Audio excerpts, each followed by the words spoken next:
Hurry now and get your buddies. It's time for fun with social studies. We're going to learn some history.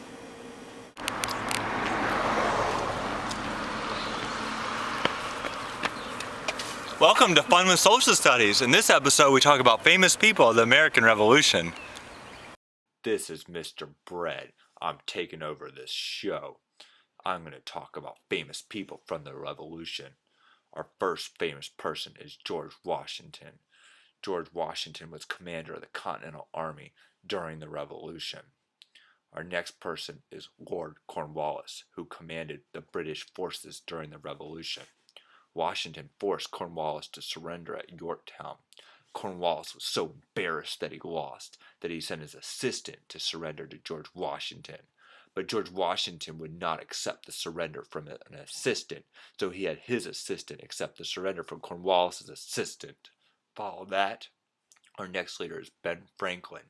You need to know that he helped frame the Declaration of Independence. That doesn't mean he put it on the wall in a frame. It meant he helped with the wording of the document. Him and John Adams helped with the wording of the document, which was written by Thomas Jefferson. That's right, I said Thomas Jefferson wrote the Declaration of Independence.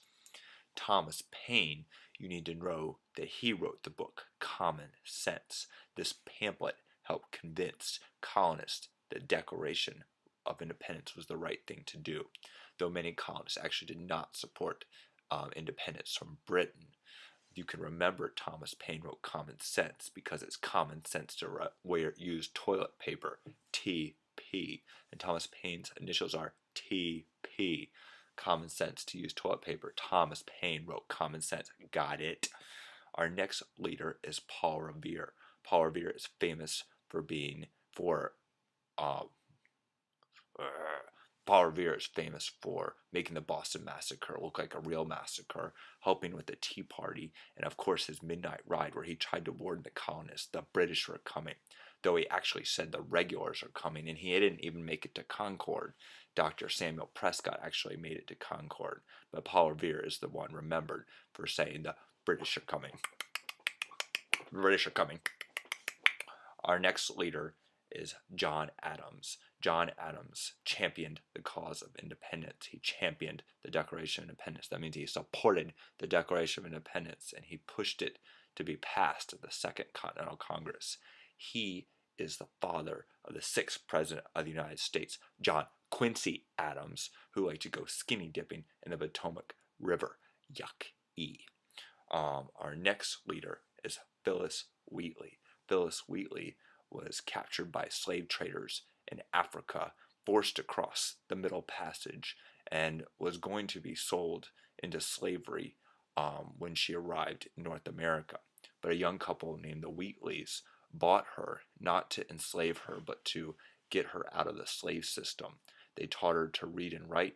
They treated her as another daughter and eventually freed her when she was old enough. And she would go on to write poems about taxes and protests against taxation and things like that, and she became one of the most famous American poets, and she is the first person of African descent to publish a book in this country.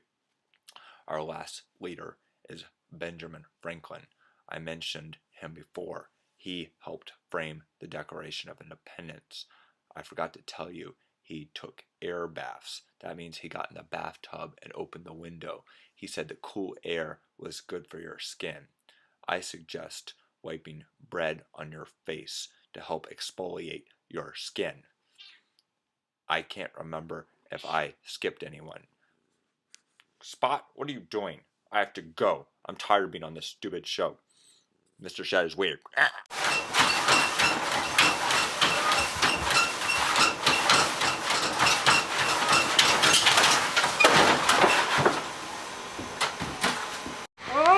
Hurry now and get your buddies. It's time for fun with social studies.